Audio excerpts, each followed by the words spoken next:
Assalamualaikum warahmatullahi wabarakatuh. Ada sesiapa yang nak membaiki bumbung bocor call Zali 012 2434 788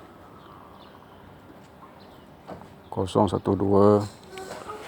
24 34 788.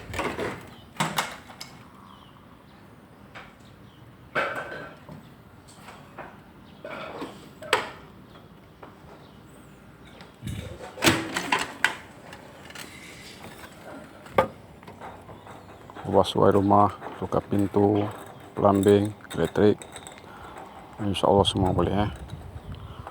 Sekian, terima kasih.